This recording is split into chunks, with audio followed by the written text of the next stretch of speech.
साथियों, आज एक ऐसे विषय पर बोलना जरूरी हो गया है जो हमारे देश के लिए बहुत ही आवश्यक विषय है।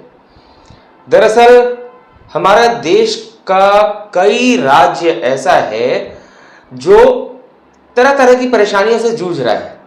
बाढ़ और सूखे की बात नहीं कर रहा हूं मैं, बात कर रहा हूं लोगों के बीच के मनमुटाव और दंगे से जुड़ी हुई बातें। लेकिन यहां पर प्रश्न ये उठता है कि हमारे देश के प्रधानमंत्री, गृह मंत्री आखिर इन मुद्दों को इतना हल्का लेकर क्यों चलते हैं, इतना हल्का क्यों समझते हैं। अभी हाल में ही लगातार मुद्दा गर्म है, कोलकाता वाला डॉक्टर बिटिया के साथ जो गलत हुआ उस घटना को लेकर मुद्दा अभी बवाल मचा हुआ है। बदलापुर में बच्चियों के साथ गलत होने का मुद्दा, आज एक खबर मिलती है कि नर्सिंग की छात्रा के साथ गलत होने का मुद्दा। विभिन्न तरह के मुद्दे हैं, लेकिन ऐसा लगता है कि देश के प्रधानमंत्री, गृह मंत्री इन मुद्दों पर तब कुछ बोलने की स्थिति में आते हैं, या तो आंखें मूंदे रखते हैं, या तब बोलने की स्थिति में आते हैं जब लगता है कि चारों तरफ से इन पर हमले तेज हो गए हैं इनकी चुप्पी को लेकर। और अभी आपने देखा होगा, जानकारी मिली होगी, हमारे प्रधानमंत्री जी, माननीय प्रधानमंत्री जी यूक्रेन के दौरे पर गए थे। यूक्रेन और रूस के बीच कुछ सालों से युद्ध चल रहा है, लगातार युद्ध हो रहा है, लगातार एक दूसरे पर दोनों हमला कर रहे हैं। कभी रूस का पलड़ा भारी, तो अभी दिख रहा है कि यूक्रेन भी ताबड़तोड़ हमला करने लगा है। लेकिन इस युद्ध की परिणति क्या होगी अभी कहना मुश्किल है। हमारे प्रधानमंत्री जी यूक्रेन के दौरे पर गए थे, जगह जगह जाते रहते हैं, वो तो भाई विदेश नीति के तहत उनके जाने पर तो रोक नहीं लगाई जा सकती, क्योंकि वो देश के प्रधानमंत्री हैं और अलग अलग देशों के साथ संबंध कैसा होना चाहिए उस पर उनको कदम उठाना ही होगा, जाना भी पड़ेगा।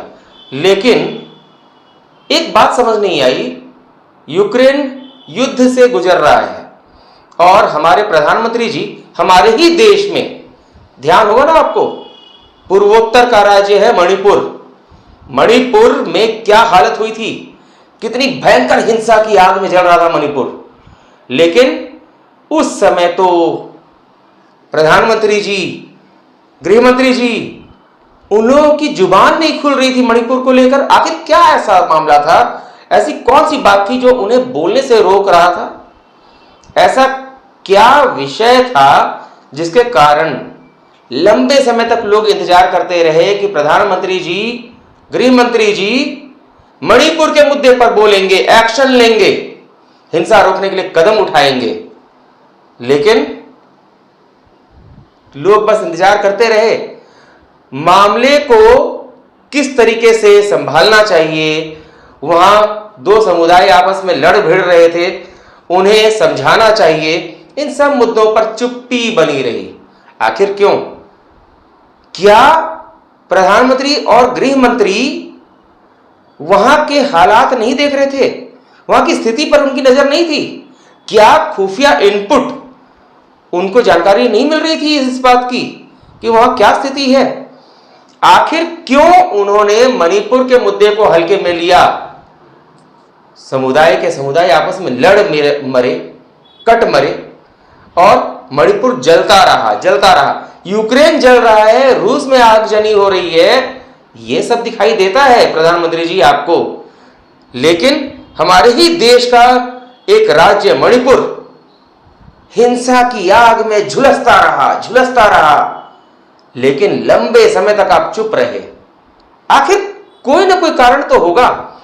ऐसा क्या कारण था जिसके कारण आपके मुंह पर चेन लगा रहा, ताला बंद रहा, और कोई कार्रवाई आपकी ओर से होती हुई तत्काल तो नहीं दिखी? जो तत्काल कदम उठाना चाहिए था वैसा तो आपका कुछ दिखा नहीं।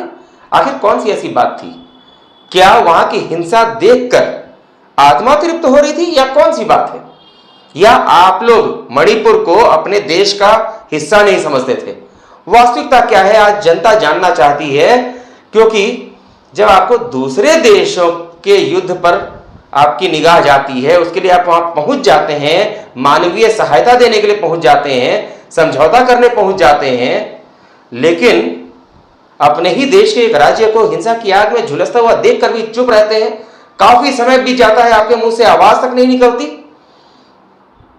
ये सब हमारे देश के अंदर जो हो रहा है, देश की जनता, इस बार लोकसभा चुनाव में जनता ने फिर से आपको प्रधानमंत्री तो बना दिया, लेकिन इस स्थिति में आप नहीं रहे कि आप खुद अपनी पार्टी के बल पर प्रधानमंत्री बन सकें।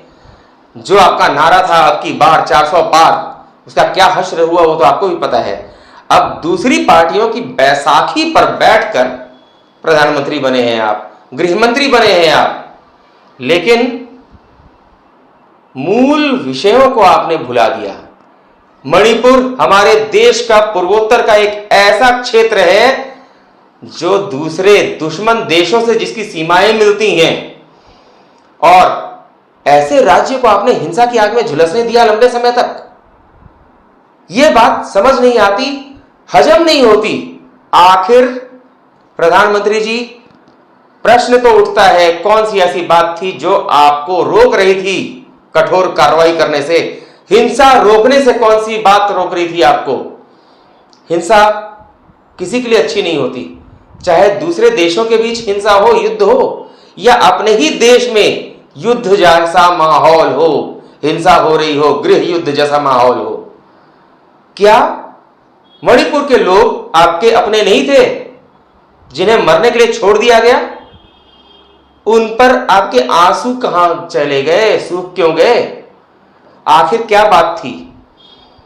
आज केवल मैं नहीं, देश के लोग आपकी यूक्रेन यात्रा के बाद से तो ये सवाल ज्यादा पूछ रहे हैं कि मणिपुर को लेकर आप आखिर क्यों चुप रहे? क्या ऐसा कारण था? बताइए प्रधानमंत्री जी, बताइए गृहमंत्री जी। यह प्रश्न उठेगा और देश की विपक्षी पार्टी कांग्रेस, वो हाय तौबा मचाना तो जानती है, लेकिन हिंसा रोकने के लिए उसने अपने स्तर से क्या किया? उनसे भी सवाल उठता है, प्रश्न उठता है, आखिर क्यों? इसका जवाब कौन देगा? देश की सत्ताधारी पार्टी देगी या विपक्ष में बैठी हुई पार्टियां देंगी? कौन देगा आखिर जवाब? लोग तो मरते रहे ना। लोगों की लाशों पर राजनीति करके आप लोग सत्ता में आना चाहते हैं, लाशों को जलाकर राजनीति की रोटियां सेकना चाहते हैं, लेकिन लोगों की जिंदगी बचाना आपके मुख्य एजेंडे में नहीं है क्या?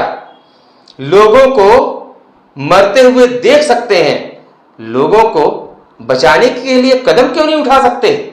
दूसरे देश तो पहुंच जाते हैं, हवाई जहाज से उड़कर आप पहुंच जाते हैं, लेकिन अपने ही देश में लोग मरते रहते हैं, आप बस बैठे रह जाते हैं, देखते रह जाते हैं।